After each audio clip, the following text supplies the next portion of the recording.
All right, good afternoon, everyone. Hello. Thank you all so much for being here. It's great to see you. My name, first of all, I should introduce myself. Hi, I'm Claudia Balducci. I am a King County Council member for District 6, that is in East King County, Bellevue, Kirkland, Redmond, Mercer Island, and the Points communities. And I am delighted to be here today to join with my colleagues, my women colleagues and male colleagues, but my women colleagues particularly today on the King County Council, Councilmember Perry and Councilmember Mosqueda, to join together to continue a legacy that was started at King County by Councilmember Jeanne Kohl-Welles. We'll talk more about her in a little bit. She's here today. We're so delighted to have her. Thank you. Yay. I want to also welcome my other colleagues who are here. I see Councilmember Quinn. Thank you for being here today, our newest council member. Yay. Councilmember Barone is with us. Thank you for being here. Am I missing anyone? I want to recognize Deputy County Executive Shannon Braddock. Yes, I see. It's like having the announcers at an auction. Ta-da! There she is. It is a really poignant time to be together today, celebrating the history, leadership, and importance of women in our county and in our country. It's a little different this year than it was last year and in previous years. We are in a time when we're being told that any woman in a leadership position is a DEI hire. We're not the only ones who come in for that treatment, but women certainly do, so do people of color. Even more so than usual, that we recognize and uplift and shine a light on the amazing work and leadership that women bring, because we're being told that we're not valuable, quite openly being told. It just feels like the clock has turned back in some ways, and so I just am delighted, and I find it really important to be here today. Our rights are under assault. It's not just how people think about our contributions, but the right to make our own healthcare decisions, the right of trans women to fully and authentically live their lives as part of our community. It's just imperative this year, as much as ever, that we support each other in exercising our rights proudly and without fear. Thank you. Thank you. Women have always been and continue to be the backbone and pioneers of our communities. And we're grateful to be joined by our very own, as I said earlier, badass feminist icon, Councilmember Jeanne Kohl-Welles. TM. She's been an example of and a cultivator of powerful women. And that's today's panel. Today's panel discussion is on the theme of uplifting women and mentoring women and bringing along the next generation. So I think that is just a very, very fitting tribute to our own woman mentor here today. Next, I would like to invite, got to do some thanks. I want to make sure to thank Stephanie Sirkovich, our Chief of Staff at the Council. Day Sjogren, our Equity, Diversity, and Inclusion Manager at King County Council. And also from our offices, Tara Chia, Jeannie McNabb, and Libby Hollingshead, who did all the work to make this happen today. So if you enjoy it, they did it. All right, now I'd like to invite up my colleague, Councilmember Teresa Mosqueda, to share some more welcoming remarks.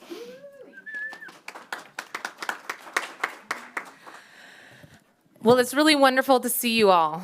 I want to start with where we were 11 years ago. In 2014, a headline in the Seattle Times read, "The Washington State Legislature is whiter, wealthier, and more male than the general population."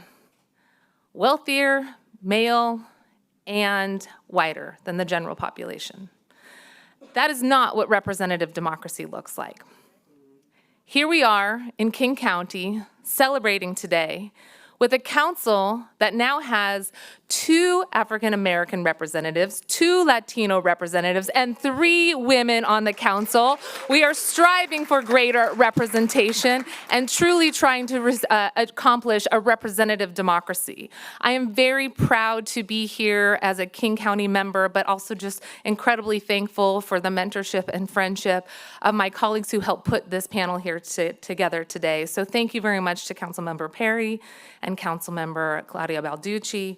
I also want to say thank you to your teams. We know that this is the work of many who helped pull this together.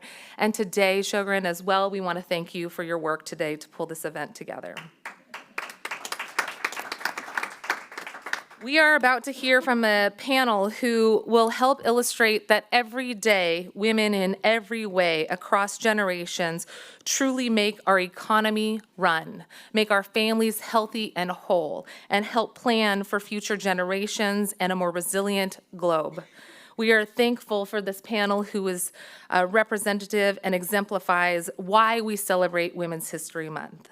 I'm honored to be here with you as well to celebrate not just these incredible individuals, the organizations that they represent, but women across our communities who are working to improve the conditions of people around this county and around the world. And speaking of teams that make things possible and working to improve the lives, I want to thank my team in District 8. Marilyn McKell, Camila Brown, Melanie Cray, Erin House, all women. Can we give it up? And to our feminist, Chris Lampkin, also on the District 8 team. Thank you to the entire team for helping to ensure that we are here to celebrate today and that in every policy we look at how we can create more equity. Women are on the front lines of economic justice in our struggles today, in the labor movement, fighting for climate resilience, fighting for immigrant and refugee rights, fighting for LGBTQIA rights, and especially important in the incredible efforts and the resistance to ensure that trans women have their rights protected in the face of transphobia and misogyny. And we continue to work together to fight the mounting attacks on our fundamental right to health care and abortion rights across this country. Over the past 5 years, especially at the start of the pandemic, women have been on the front lines of the COVID pandemic and the shadow pandemic. Women help keep our economy running. They make sure that our community is safe and cared for. They work most prominently in industries like childcare, healthcare, serve as teachers, and more. Yet their contributions to this community and our society are often undervalued, especially for women of color, trans women, working mothers, and women working in the caring professions. So that is why we celebrate Women's History Month. We lift up and look to the often overlooked or undervalued contributions of women throughout our history. And we pay special tribute to the women who are doing the work today, working to break down barriers, fighting discrimination that we as women continue to face. Today is about looking at how we strengthen our intersectional resilience, how we ensure that we recognize our unique contributions and we fight those barriers that continue to plague women, women of color, undocumented women, women with disabilities, women with children, queer and trans women, and of course, women with many of these identities. This is about prioritizing policies and investments and putting at the front of the list policies that are often put at the back of the burner. We want childcare now. We want affordable, accessible childcare. We want affordable, accessible housing. We want strong labor protections in every sector. These are women's rights, these are workers' rights, and these are human rights. So thank you, Shannon Braddock, our Deputy Executive. This is why we celebrate today, and we not only celebrate, but we demand that this continue to be a call to action. We demand investments that ensure women are able to participate in our local economy. We want policies that secure financial stability, because women, when we are empowered, when we have self-determination, it creates greater stability for everyone. It creates a ripple effect and a wave that empowers families and benefits our economy and our entire community. So that is why we celebrate today this year, this century, and we will not back down no matter who's in the White House. We will not back down in the face of intimidation and in the face of threats for funding being pulled from counties like King County that have stood at the front line and have not backed down. I thank my colleagues for pulling this panel together here today. I thank the executive and his amazing staff, Shannon Braddock, Penny Lipso, I see you, there you are, Penny, and all the women who also make the executive branch run, because we stand united in this county and we will not back down. Thank you again for being incredible leaders collectively, no matter where you serve in the county, no matter where you live in this county. We honor you in Women's History Month and today in this panel. Thank you for being here with us. And I'd like to turn it over to my colleague, Councilmember Sarah Perry, to close us out. Give it up.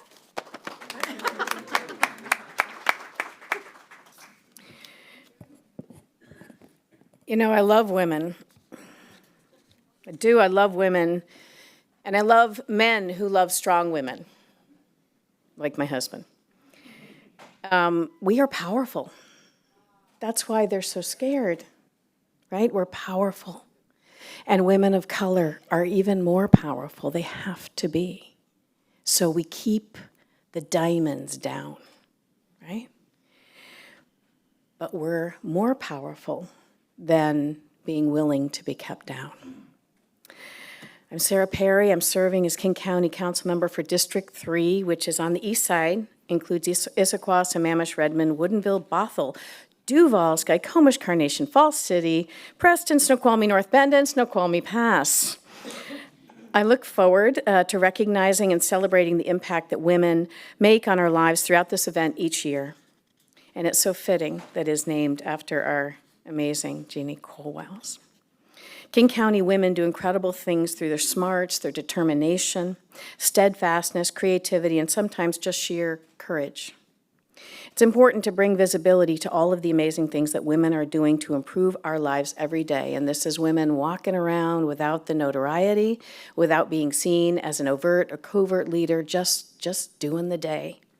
I want to express a deep thank you to my colleagues, of course, again, Claudia Balducci and Councilmember Teresa Mosqueda, and our wonderful staff and the King County Legislative Branch Equity and Social Justice team for their work in making the event possible. I also want to share an enormous thank you to King County TV for being such a steadfast partner in this event. We're grateful for your insights.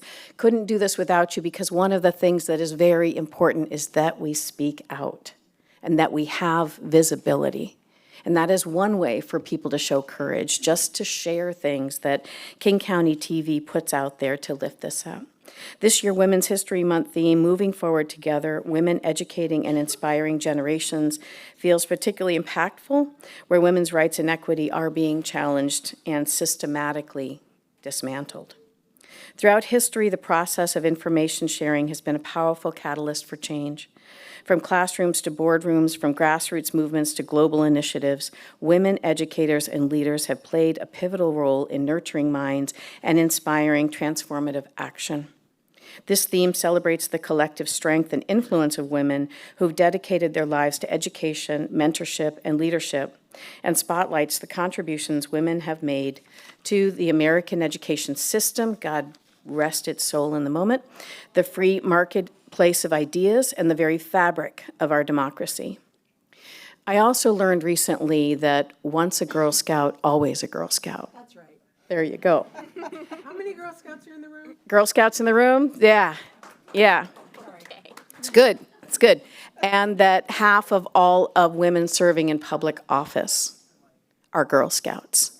So promoting leadership at the very beginning for all of our young women, all of our girls, is so very important. Mentorship is so very important in the many ways, the small ways, the big ways, that we each find folks to mentor, that we each reach out, that we say yes. A lot of people, I don't look, I just say yes, and I don't even know I'm a mentor half the time. So just working with people who ask the questions and listening carefully and letting them know, I see you and you can do it. Just take a step, you can do it. So at this point, I'm honored to be able to introduce our moderator of today's panel, Day Sjogren, to kick off today's main event. Day is the Equity and Social Justice Director with King County Council. Prior to King County, they spent 9 years with the state's Department of Children, Youth, and Families, again, God bless you, where she co-created the Office of Racial Equity and Social Justice as the Equity and Community Partnerships Administrator. Before joining DCYF, she spent 25-plus years in the private sector supporting youth and young adults. Throughout their career, she has advocated on behalf of individuals and families of historically oppressed or marginalized groups with limited supports and opportunities. She firmly believes that we all must have a solid community to not only survive, but to flourish together. Welcome, Day. Join me in welcoming Day.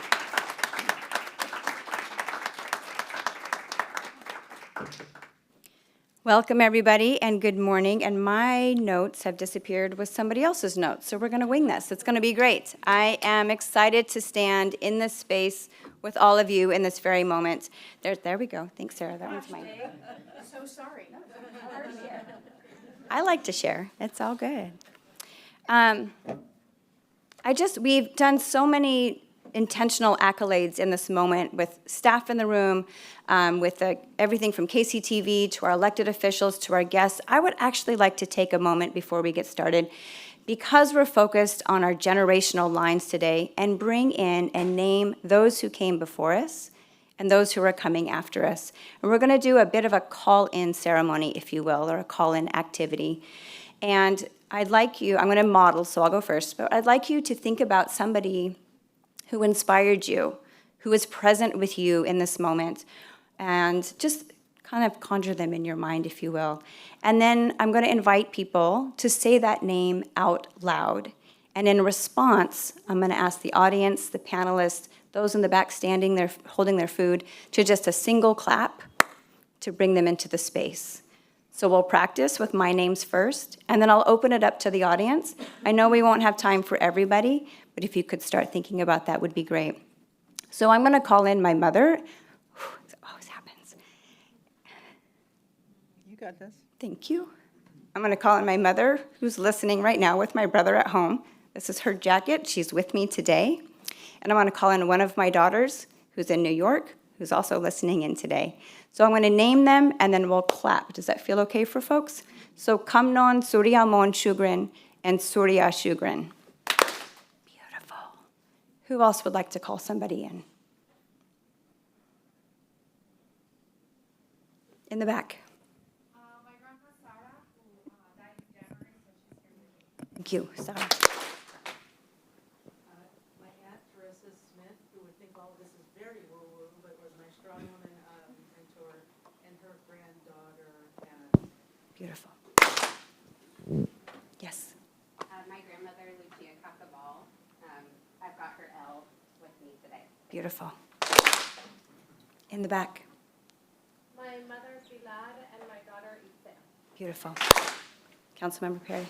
My great aunt Betty Lewis, who was just a badass before her time. Yes. Sorry, Angie. My mother, Jeanne, and my grandmother, Andrea. Beautiful. This side of the room, we'd love for you to participate. Yes. My father, David Kemmel, who raised 2 girls to believe we could be anything we wanted to be. Yes. How about one more? My mom, Pam, is right here. Her mother now is no longer with us, but Thank you. Andrea. My grandmother, Tova, who came over to the United States on a boat, and for whom my niece, who's 10, who's listening today, is also named. Beautiful. Thank you, everybody. The energy shifted in the room. Woo-woo as it is. It's changed. So I know that the panelists can introduce themselves, and I don't need to do that for them. So I'm going to invite the panelists to introduce yourselves, share your pronouns if you are comfortable. And then we know where you work, but I'd also like to know what's your favorite comfort food? We are so much more than what we do during the day, what we get paid for. So just a little personal touch, if I may. Safi, would you mind starting? Hi, I'm Safi Carmi Jones, and my pronouns are she and her. I work at the UW Women's Center, and my comfort food.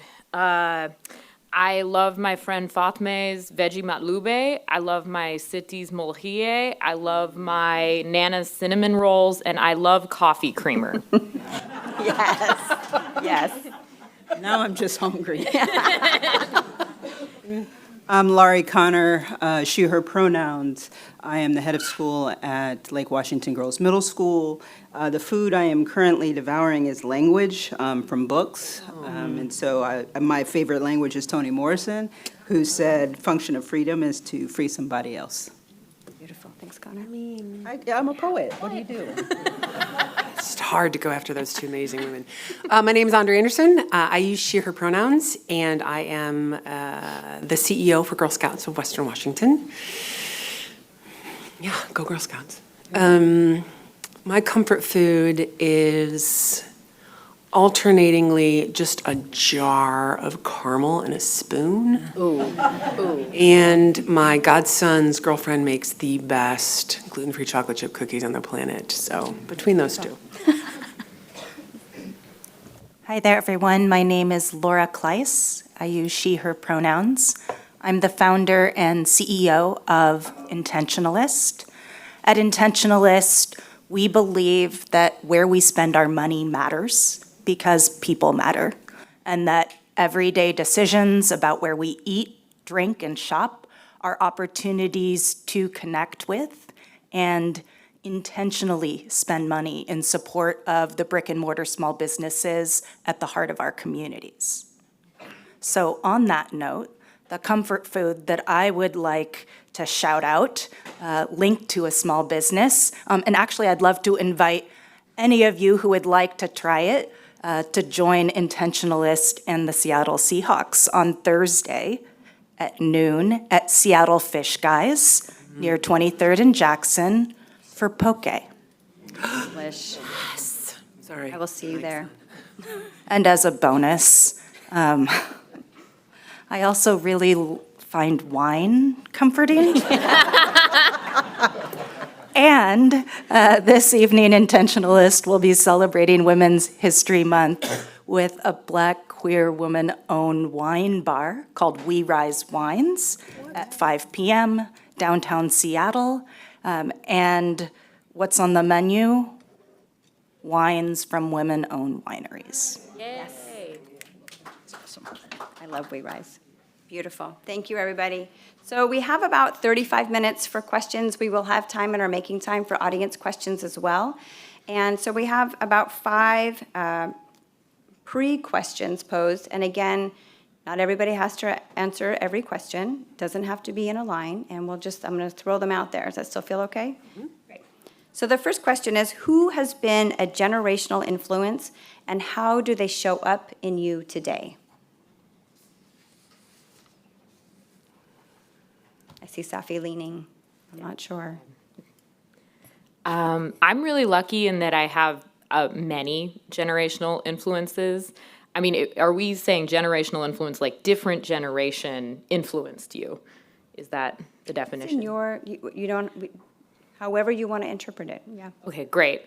So both my grandmothers, Linda and Layla, they're both Geminis, in case anyone cares. And one of them grew up working class, rural Albertan, on farms from very religious background, and taught me that that no matter where you come from, it's important to respect others and their knowledge sets. My grandmother, Layla, is Palestinian and lives in Edmonton and organized the Edmonton Communist Party, so that was a big influence. And then I'm lucky enough to work at the UW Women's Center with activists who kind of shaped the landscape of Seattle as we know it. So I'm lucky enough to see people like former Representative Velma Valoria on a regular basis. And then, of course, our executive director, Dr. Sutapa Basu, worked very closely with Velma, and community activist Emma Katage, the founder of APA Chaya. And their influence has really shown me that that when we say women's rights are human rights, what we mean is that women have constantly organized for the benefit of the community, first and foremost. And on the flip side, when we organize in terms of protecting women's rights and women's access to opportunities, we're protecting access to rights and opportunities for so many other groups of people. So those are my generational influences. Thank you. I'd say my mother, Shirley May. I think everything I do is the beginning and the end of my parents, right? And so when I think about being an educator and educating girls in particular, reminding them that they're not monolithic, that they can take up all the spaces that they need to, every space that they're in is their space. I got that from her, who was unapologetic for being a Black woman from Mississippi, who traveled the world with her husband in the military and just showed up and showed out every time she stepped out, right? And she reminded me what I hope I remind my students, and I know my teachers do on a daily, that who you are in this moment does not have to be who you want to be or who you are, that you can change, that you can learn how to build other girls and women up instead of tearing them down, because in middle school, we learn to tear them down fast and early. And she was just like, and you lend yourself. If you can't give money, you give time. If you can't give time, lend your name. And she showed us how to just be in the world and be of the world, which means we had to accept people for who they said they were, and then we had to believe them. So if they showed you that they were jerks, they were jerks. If they showed you that they were good people, they were good people until they did something else. And that people always deserve an opportunity to be somebody else and be better, but don't give them that second chance. Right? You're only a fool once.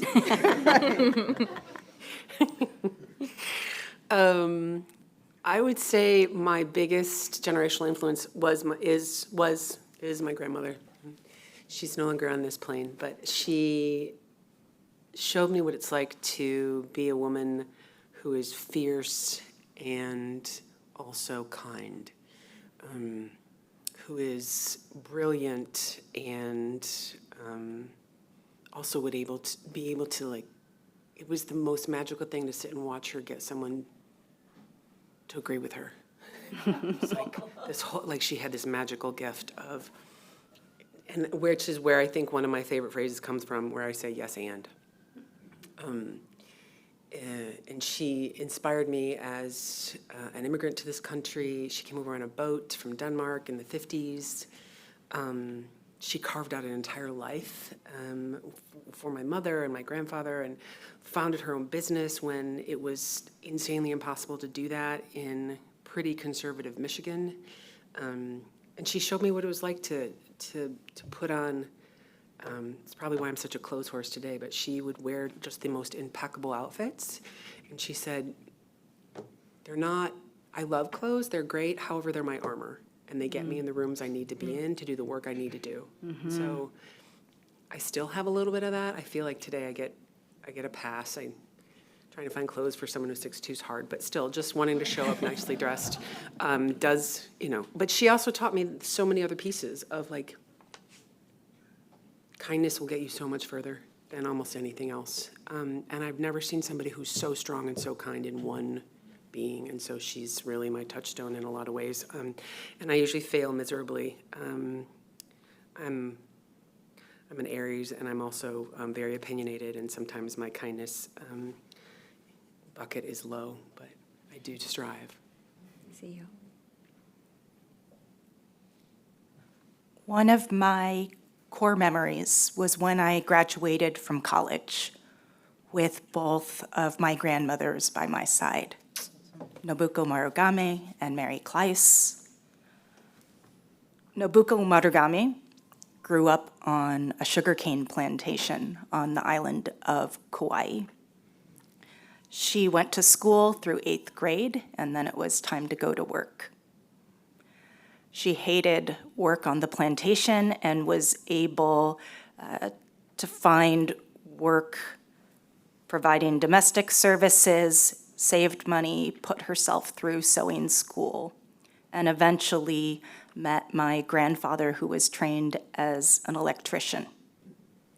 They opened and operated Slim's Appliances, an appliance repair business on the island of Kauai that was both transformational for our family, but also embedded them in connection with their community. If you had a refrigerator, or I guess in Hawaii, if you had an icebox or a washing machine, chances are you knew our family because at some point it might break down. When I had the opportunity to get this blazer made at a local Black-owned small business called Self-Made Couture, I went in, first of all, thinking that I was going to purchase a single-breasted charcoal gray blazer. But in the way that small businesses work their magic, we got into conversation, and I started to talk about my grandmother, who had been trained as a seamstress, and what started as excitement to have a bespoke, tailored charcoal gray blazer turned into creating a garment that is an homage to my late grandmother. Oh, wow. Her name is embroidered Nobuko, and then the custom lining reflects her love for orchids. I have incredible childhood memories watching her tend to the orchids in her yard. And every day I feel fortunate to be of the women who came before me, not to short shift my dad's mom, but I also want to be respectful of time. I called her Waya, and I was her first grandchild. And she inspired my nerdiness. She inspired my curiosity. We would read books together. We would discuss philosophy. She took me to my first symphony. She took me to my first opera. She loved to travel and learn about people and places different from our own. And she was also the first adult that I came out to in the 90s, which was a big deal.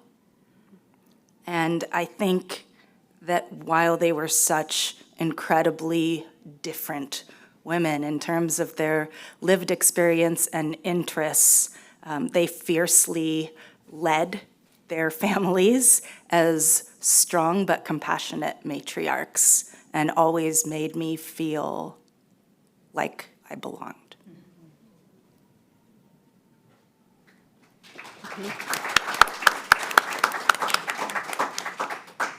To be honest, I had to catch my own moment, right? I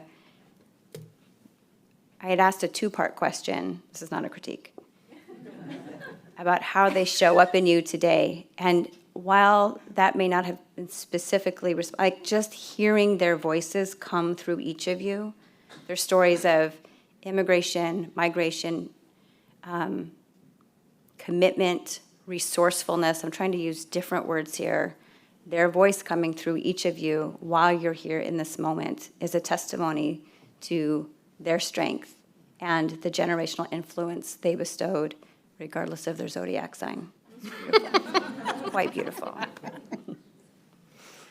And in that notion, too, many of you, all of you shared like the multi-layers we are, particularly as women.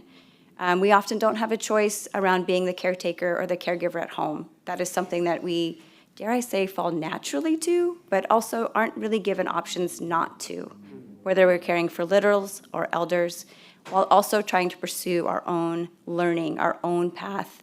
Who am I if I'm not a daughter? Who am I if I'm not a mother? I'm still trying to figure that out. And in that, kind of in that setup, if you will, how do you prioritize your own continued learning, whether you're eating Toni Morrison's language, words, quite literally. But how do you nourish that piece of your own curiosity? And how might that look? We have generations in the room, right? How might that look differently across different generations? So as a Gen Xer, could be for a millennial or a Gen Alpha. I'm just kind of throwing these things out there, but how do we prioritize our own ongoing learning? I think that's hard because we want to contextualize learning as these big events, and it's really the day-to-day. It's conversations off panel, right, with people. It's listening to each other. It's listening to the youngers in the world. And when I say youngers, 18 and below, right, we throw away our very young and we throw away the very old. And those are the ones that have the most to teach us about the world. I think about our students who probably have the best understanding of the world right now and how to include people, right? How to be flexible, how to shift. I find myself in the mid-50s saying to them, it's really hard and I struggle sometimes with pronouns. And they're like, well, do better. I'm just like,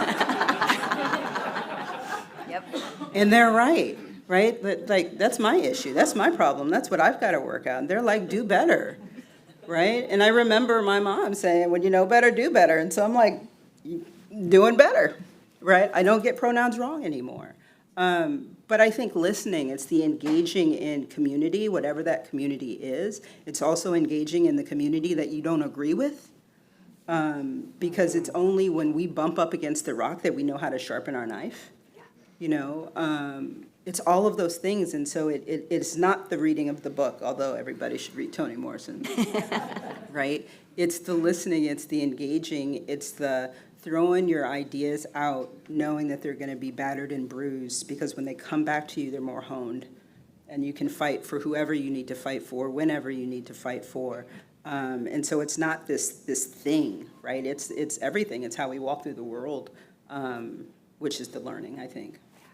Thanks, Connor.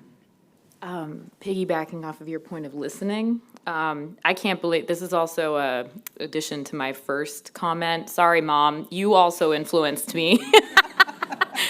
Lori Thomas has her PhD in cell biology. She got it in the 80s. She came from the same background that my Nana came from. She got into college on a running scholarship. She was later an Olympic alternate for the Canadian team. And then she did that all while finishing her PhD and knitting a really sick sweater that I own now. And what my mom has shown me is that you can't rest on your laurels when it comes to academic or academic acclaim. You're never going to know everything about everything. You can always learn. And in conjunction with that, she also showed by demonstration that you have to accept everyone's knowledge sets as valid. You can't discount the type of knowledge that someone brings to the table because of who they are or where they're from or how they communicate it. And that was re-emphasized by my little brother, who is on the autism spectrum. He's non-speaking for the most part, but growing up with him, I just saw him get discounted all the time as people just kind of assumed he had nothing to bring to the table, and my mom very actively pushed against that, and so did Tarek. He, despite being non-speaking, he will tell you how he feels. And so being willing to listen to information from different groups of people, different people from different experiences, people that you would usually be trained or socialized to discount because of all these different systems of oppression.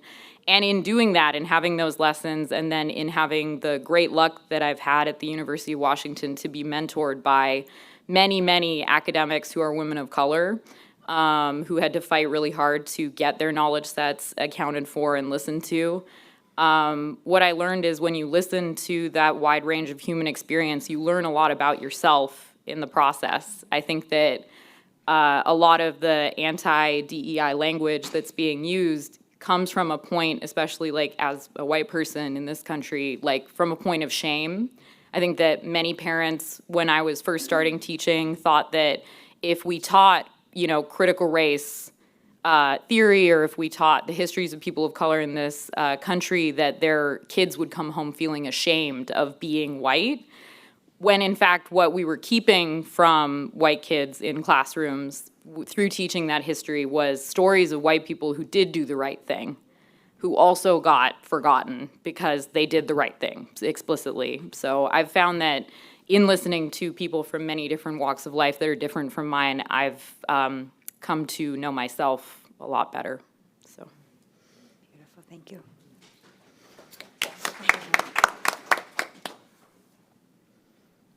I also have an incredible mother, Amy Kleiss, and the people who know me most deeply, the greatest compliment that they share with me is that I have a big heart. And I get that from my mom. She's also taught me the importance of humility. Here's a story. Last year, the Seattle Times celebrated 50 years of Seattle Pride. And I was honored, incredibly honored, to be included among 50 people who help contribute to and shape LGBTQ inclusion in the greater Seattle area. And there was an article that came out in the paper. My parents are Seattle Times subscribers. The paper arrived, and I spoke to my mom later in the day after her paper had arrived, and I said, "Oh, did you see the article?" And her response was, "Why is the picture of you so small?"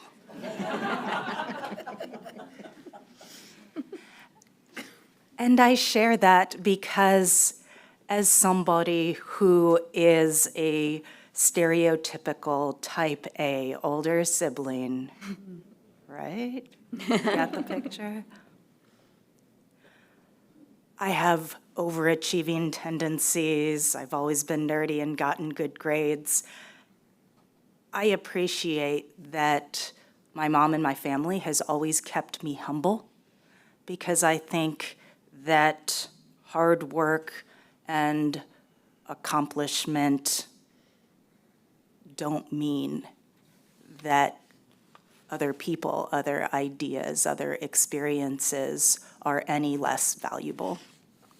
And along those same lines, along with humility as a source for inspiration when it comes to continuous learning, I also think that being curious and being excited to connect with people who know a lot about which you know relatively little, whether it's subject matter expertise or whether you're in your 40s and you happen to connect with an Olympic snowboard cross athlete who's incredibly passionate about snowboarding and convinces you that you too can learn to shred. That was both inspired by curiosity and, if you're wondering, it was very humbling.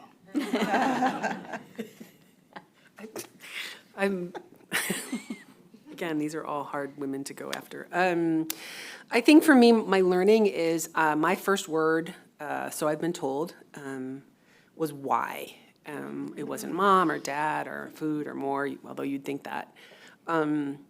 I always want to know why. I always want to know why we are the way we are and how things got to where they are. And I thought I wanted to go to school and be an anthropologist, and I didn't. But I do have like this voracious appetite for understanding systems and connections and how we get here. Because if we don't understand how we got here, we can't figure out how to dismantle it. Mm-hmm. And the scam is structural. And so we are like in this system that was not made to benefit me, was not made to benefit you.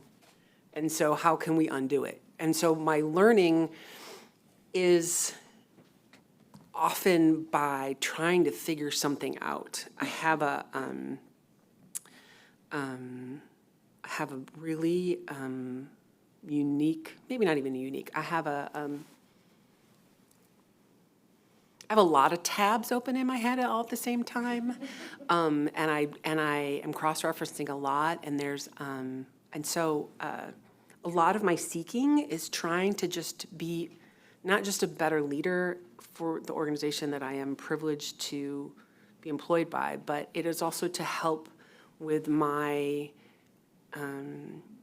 often fear-based but unapologetic, radical calling out the fact that Vamper's naked, which I have done my whole life. And to say, okay, we're here, let's figure out how we can not be here when here is so toxic. I also am working on, I know this is part of one of the other questions, but I have had a very terminal case of know-it-all-ishness. And I say terminal because it really cut me off from the magic of acknowledging I don't know. And so often my team will hear me be hopefully one of the first people to say, I don't understand.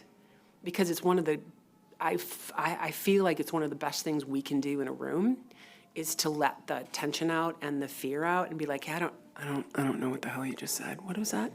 Or to acknowledge, and I hold a lot of privilege and power.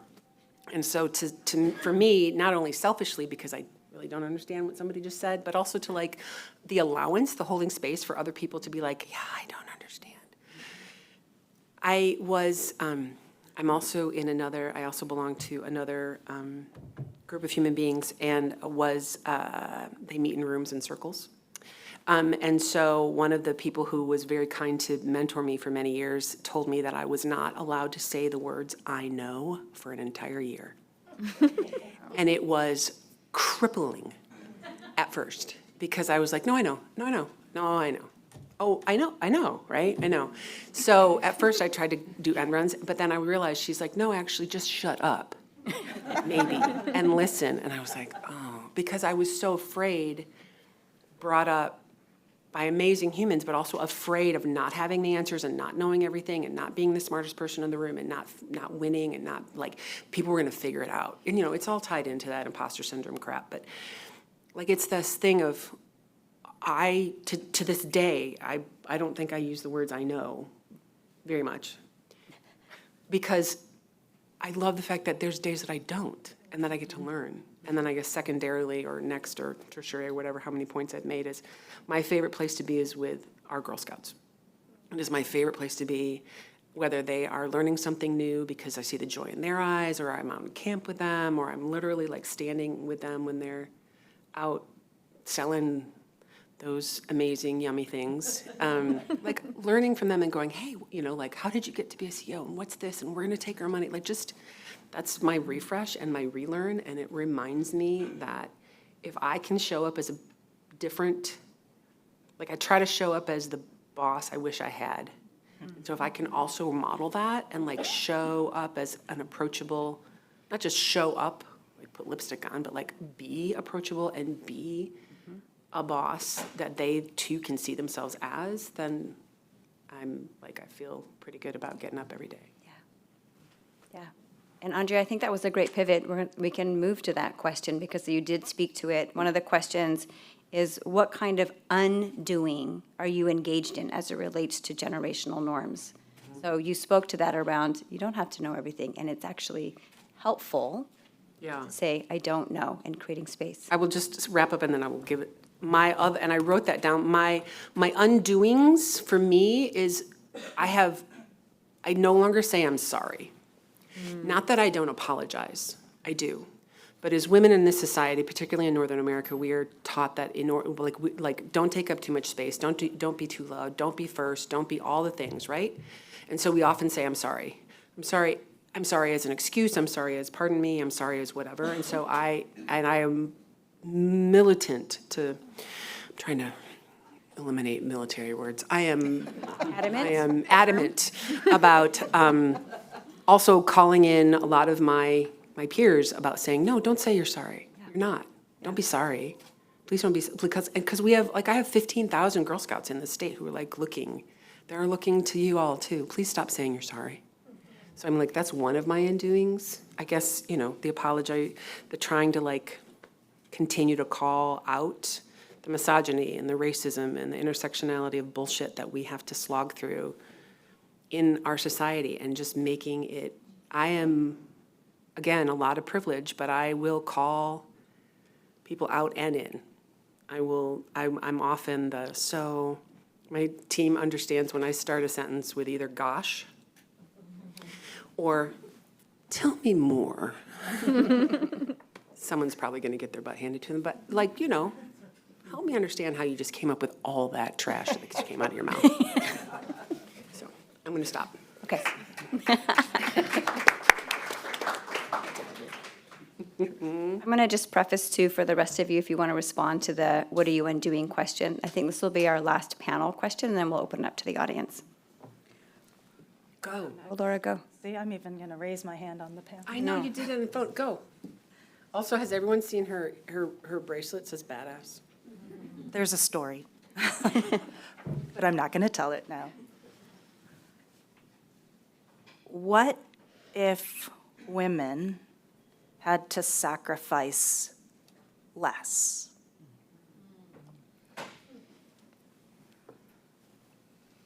My grandmothers, my mother, I think many of our grandmothers and mothers ourselves are examples of an extraordinary willingness to sacrifice for their kids, for their families, for their communities.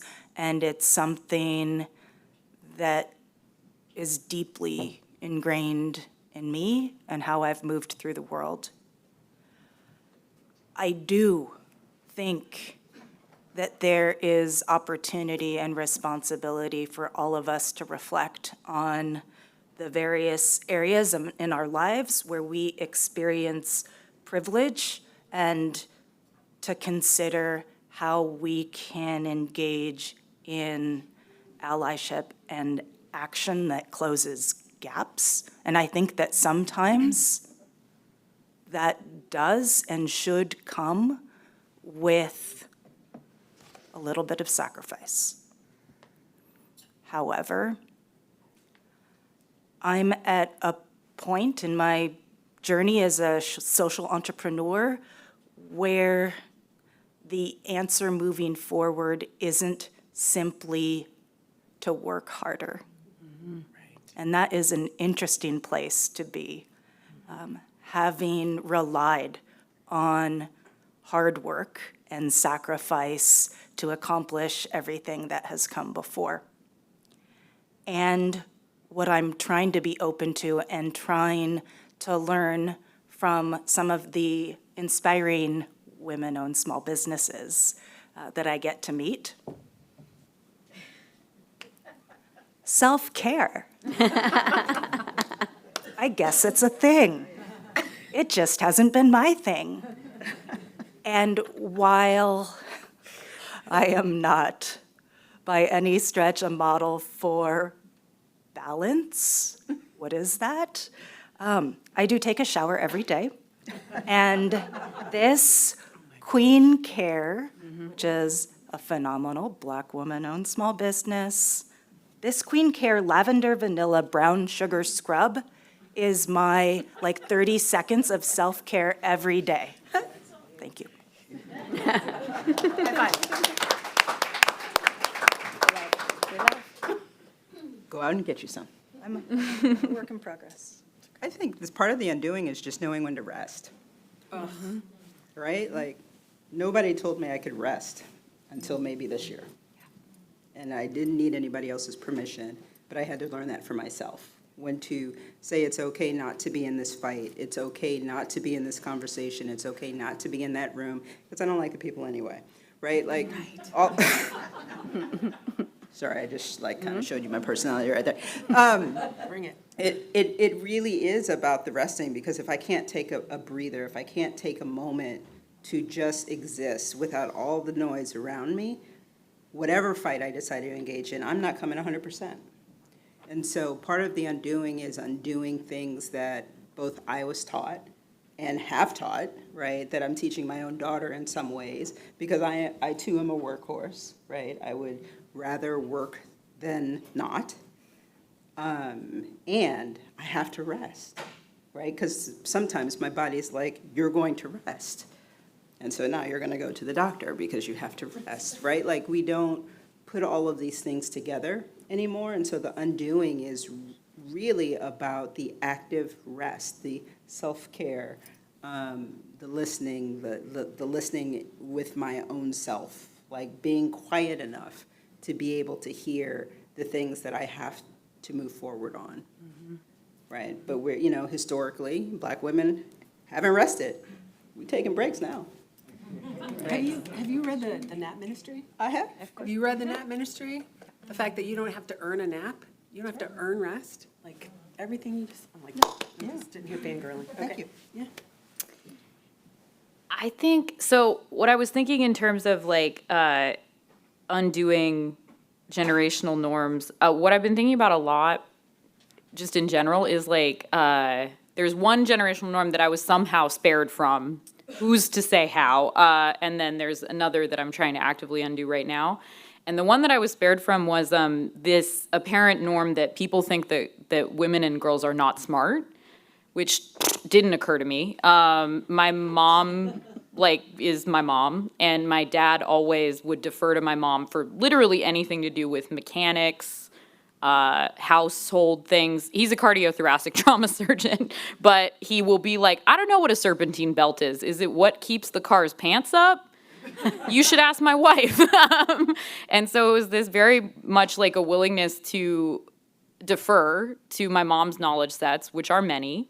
My mom never complimented me on inherent intelligence or inherent smarts. It was always, you tried really hard on that, you put in a lot of effort, or you could have tried harder. And that's why you got that C in English. Sorry, Spanish. I got A's in English, which is why I'm now an English major. So I've been thinking about that, especially in relation to the Lake Washington School for Girls, because I think part of what that was that I went to school at the Vancouver School of Arts and Academics, which is, I think, 80% female identified.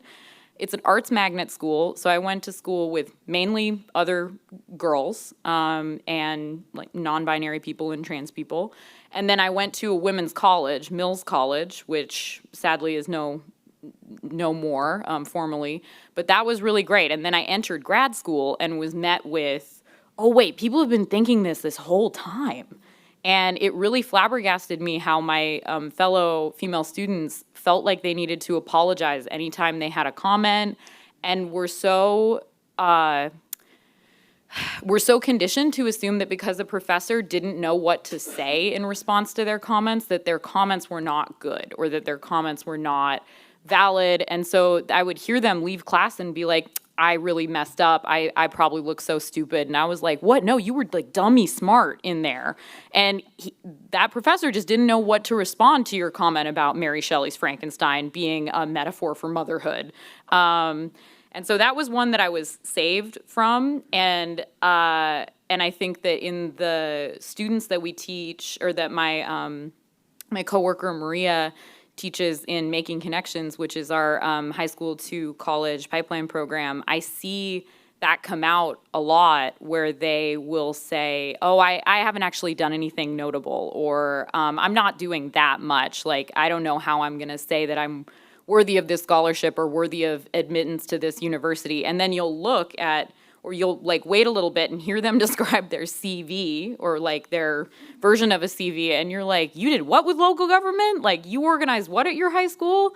So that's something that I'm seeing being undone, like actively in front of me, which is really exciting. And then the one that I am apparent that I was not saved from is the impulse to people please and to assuage conflict, which I feel like as a white lady was kind of hard baked into my DNA.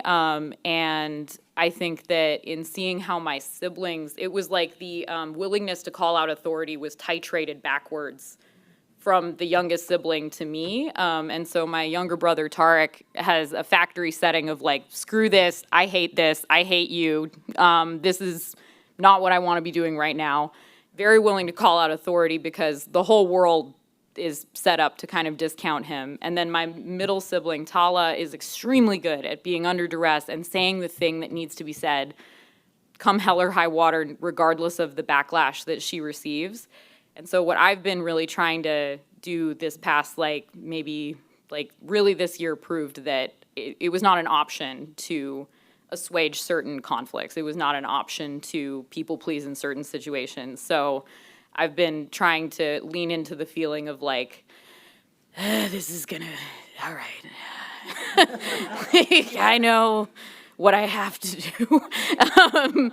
Again, not as the sense of selfless martyrdom, but because it just needs to be said, because it needs to be said. And so that's what I've been trying to undo. Beautiful, beautiful. Tara, don't sit down because you have the microphone. Okay.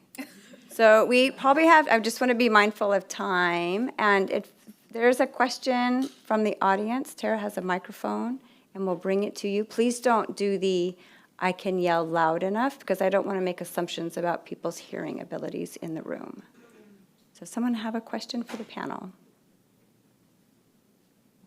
I mean, I have more questions up here, but I want to share the space. Councilmember Perry, microphone's coming.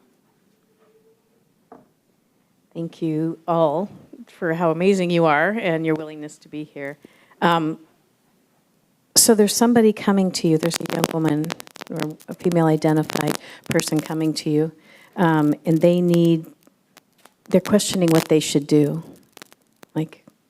What, given your different experiences, and when I say do, I don't mean about an event, I just mean about what is the advice you would offer to someone coming to you, say 21?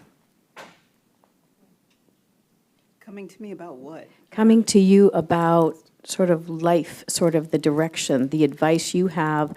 They're coming to you and they're saying, how did you do that? How did you get where you are? What should I do to as a framing going forward in my life? What advice do you have for me about moving forward?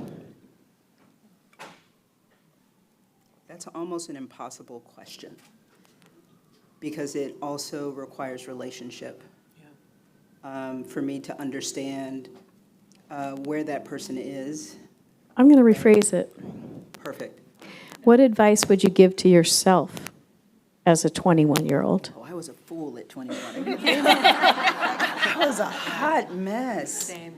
Dump him. Right? Did you say dump him? Yeah, dump him. Safi said dump him, if you didn't catch that. Mine would have been like, come out, it's okay. I think to not hold on to the world's aspirations, right? Like hope. Can everyone hear that back there? I do have to speak into the mic. Thanks, Con. Don't hold on to these aspirations that are huge, that are big, these ideas that are big for the world. I recently heard that hope is knowing that there's a pathway to something else. It's not this big thing that, it's just going to be magically better, right? But you got to work at finding a pathway to the next best thing. And it might not be the final thing. It might not be the right thing, but it might be the right thing for right now.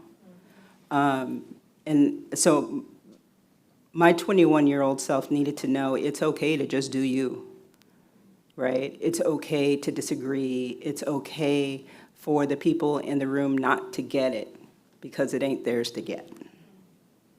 Beautiful. Yeah, that last part. I think I would give her a big hug. Mm-hmm. And I would tell her she's not too much. And that she is exactly who she needs to be. And the world needs her to be herself. Because I was lost for quite a bit.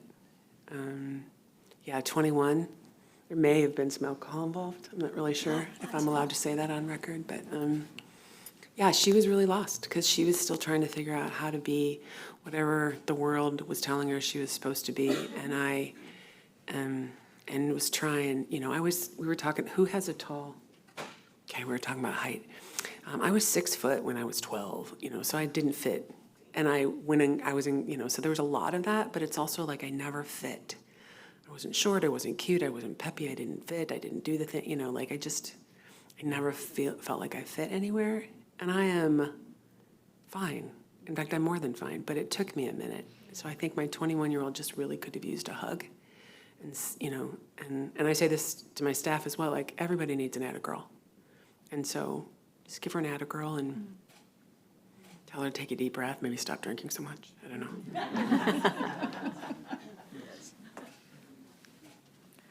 I would tell her that there are many right answers. There are many right paths. And I've spent the majority of my professional career doing jobs that I didn't know existed, some of which didn't exist at all. And I was so worried about making the right next choice, to reach the right next milestone, that I couldn't appreciate that that period of my life was really about exploration and experience and learning. I would say, well, one, you have ADHD. And that would have, if I found that out earlier, would have been way easier for me. I would also say there are no stupid or smart people, and there are no statically good or statically bad people. In both cases, it's just people being willing to do the hard thing and people who don't want to do the hard thing. And that being willing to have difficult conversations with someone and being willing to say the thing in the moment that needs to be said is an act of love to either the other person you're saying it to because you're doing the hard thing, or it's an act of love to someone who may not be in the room with you, but who deserves to be represented and protected in that moment. So that's beautiful.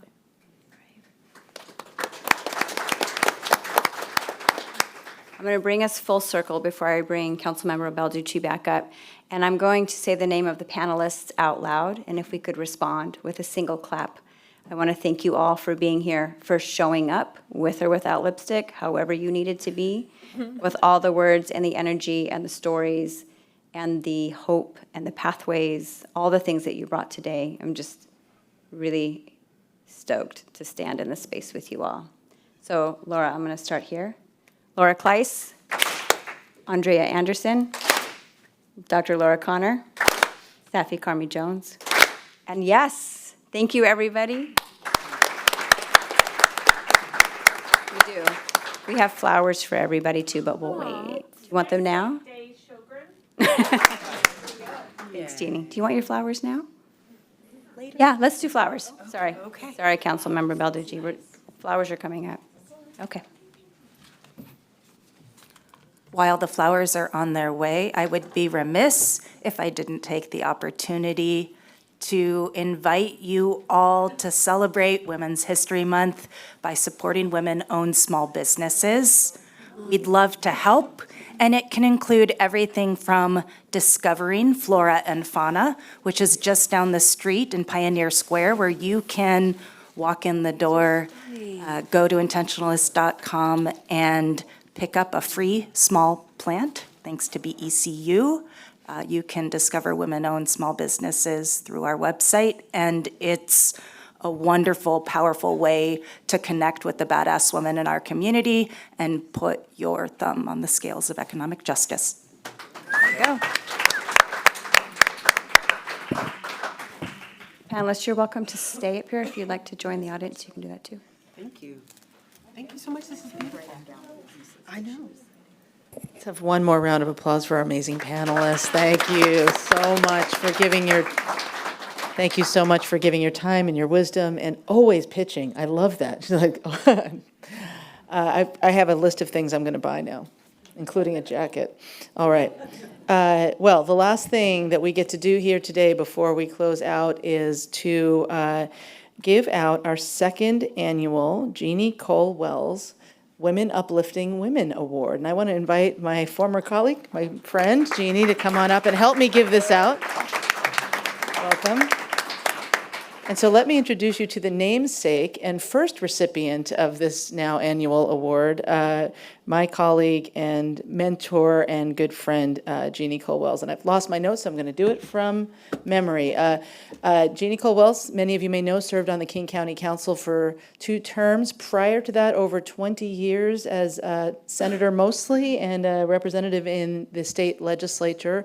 She's been an educator, a published author, an international speaker on human trafficking, an expert on Title IX, and so many other things. But above all and through it all, a champion for women. And so we were delighted to create this award last year, name it after our friend Jeanne, and then give her the first award.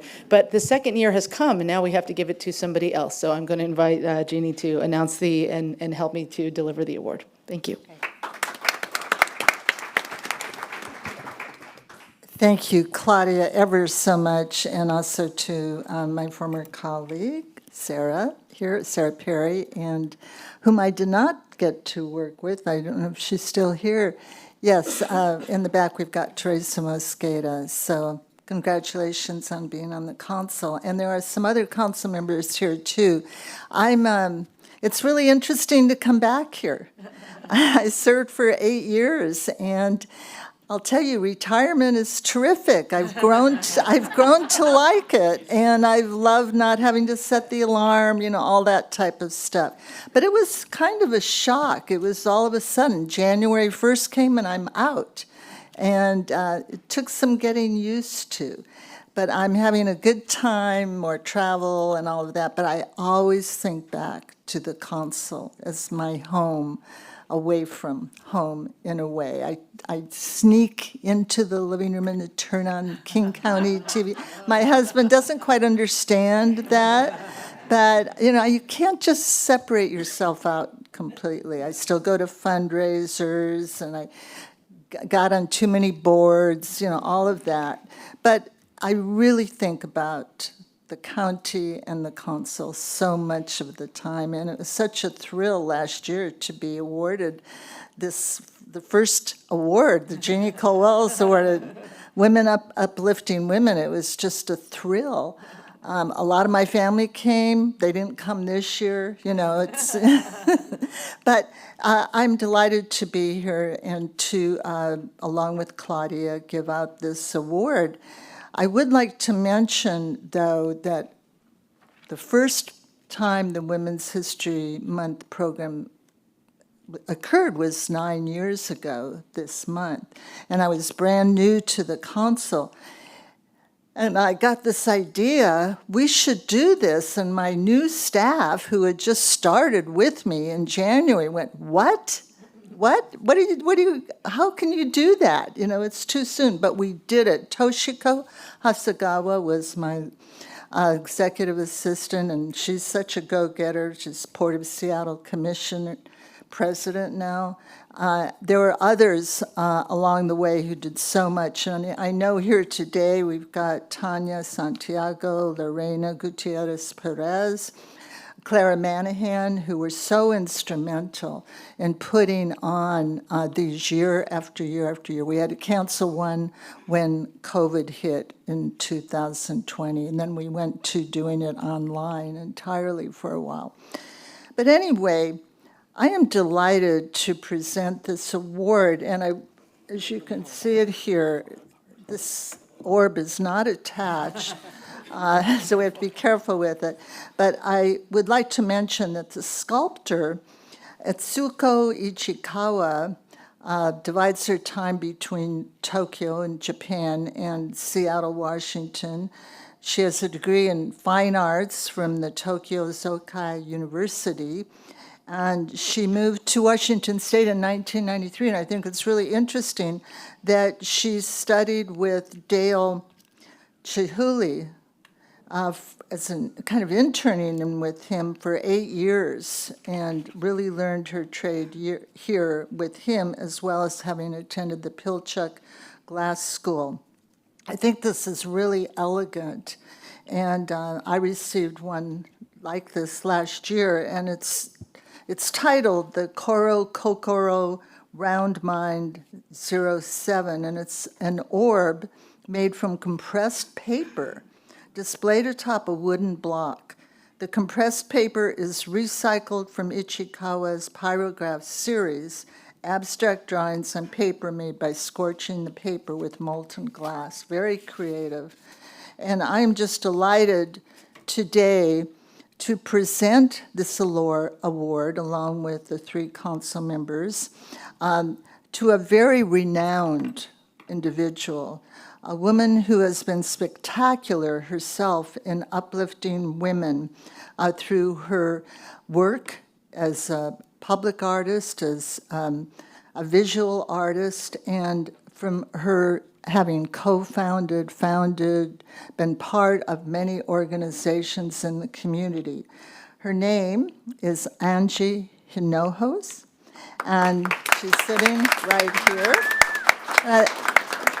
There's so much I'd like to tell you about her, but I'll try to keep it very short. She received her degree in architecture from the University of California, Berkeley, and became a visual artist and community organizer, which is what I love to hear about. I did serve with her on the For Culture Board, part of King County, and I know some of my colleagues have as well.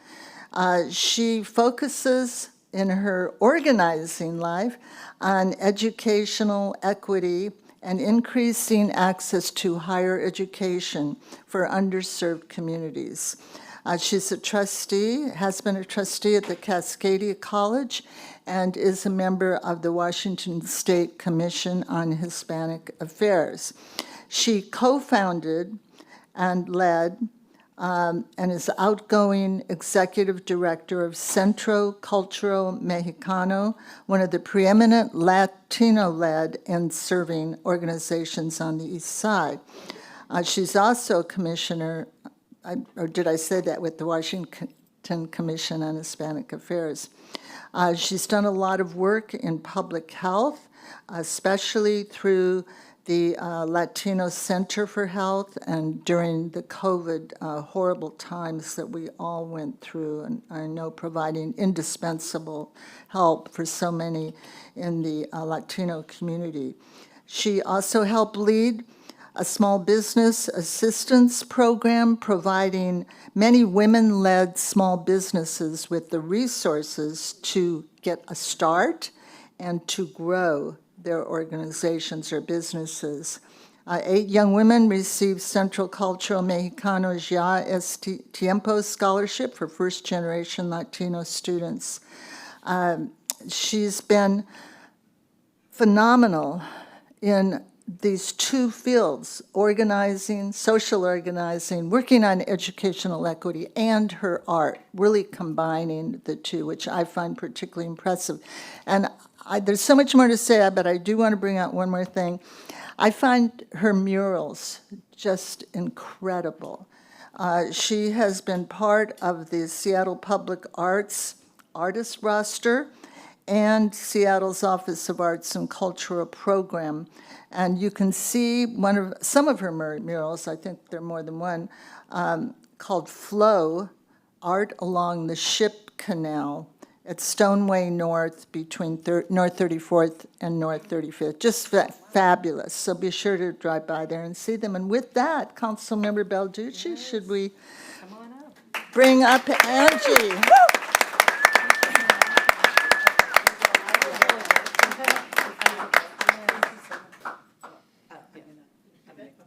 Okay. Thank you, Jeanne. All right. Well, thank you. I'm very grateful. It's a great honor.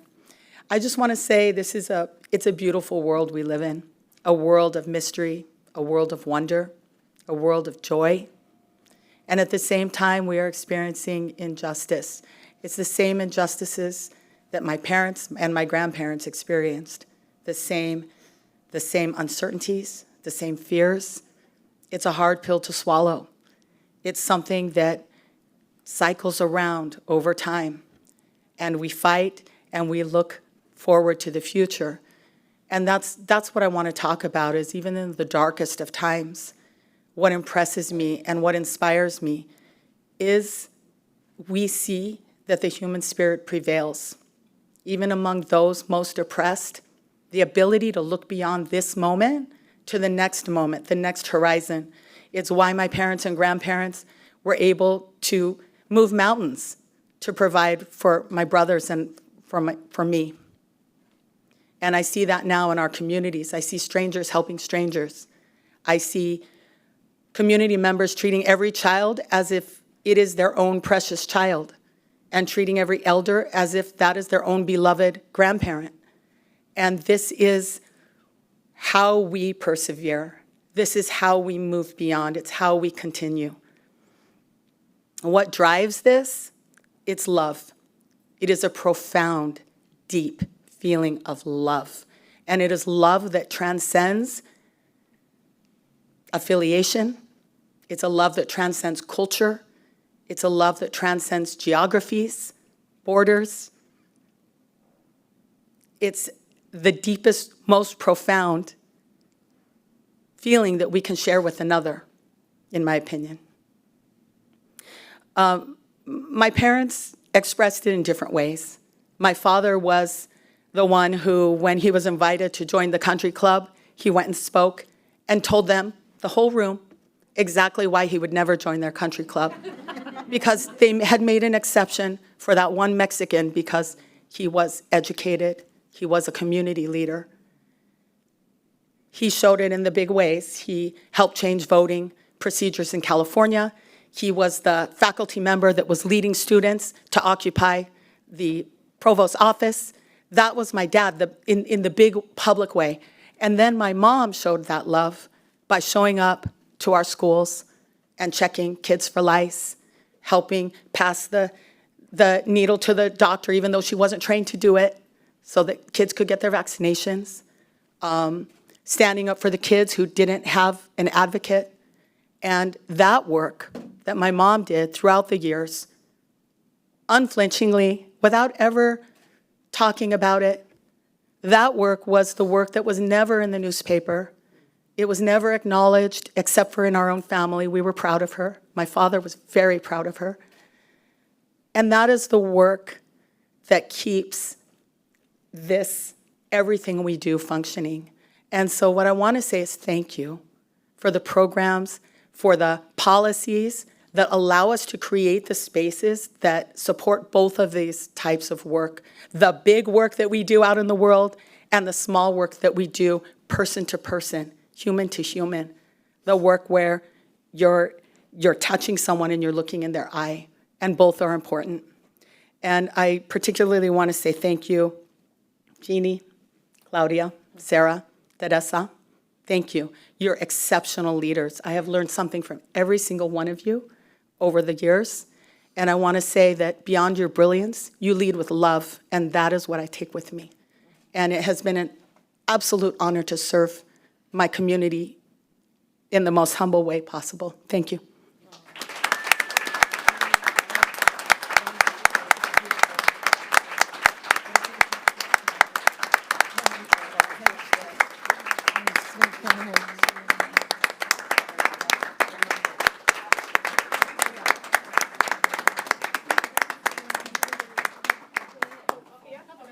Yes, come on in, come on in.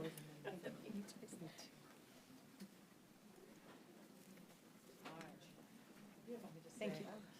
Okay. Amazing. All right, and that's a wrap. Yes.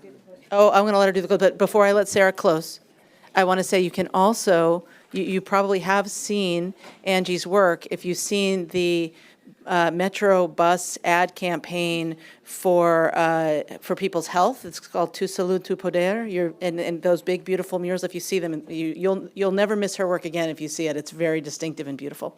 Thank you. Good. All right, my colleague. Okay, thank you. I also want to recognize Chair Gamaisa Halai, who's been here for a good portion here, and we hadn't noticed that. So it's been a remarkable time together. A huge thank you to everyone who attended, whether in person or online, to hear from our wonderful panelists and for joining us in support of moving forward together, women educating and inspiring generations. We appreciate your participation and the questions you brought forward and the amazing Angie Hinojos. Thank you to our dynamic, inspiring, and powerful panelists, including Andrea Anderson, who, my mother, is the example of both a horrible warning and a great example. Like, some people you know that way. They're difficult. Not all of us have the wonderful, lovely things, and she was that way. But she's also up there somewhere bringing lives together because Andrea took her class on gender and human sexuality at Bowling Green State University. I had no idea until we met with the Girl Scouts, so that was amazing.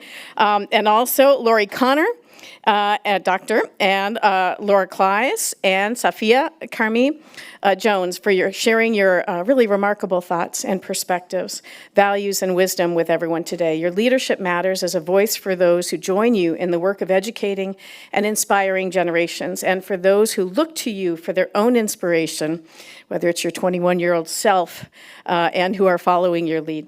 Thank you for your gift of time to us today. Thank you to my, yes, please. Thank you to my King County Council colleagues and co-sponsors, Councilmember Balducci Mosqueda, and the King County Office of Equity and Social Justice, Day Shogren, joining together to carry on this important work from the solid foundation laid for us by the esteemed Jeanne Kohl-Welles. Thank you to King County TV again for your continued partnership and coverage on this panel, and I'd like to close by saying just what an honor it is to serve in a county that holds the values that King County holds. We will be tested, and it is an honor and a privilege to stand with you all in leadership, shoulder to shoulder, every one of the leaders in this room, which is every one of you.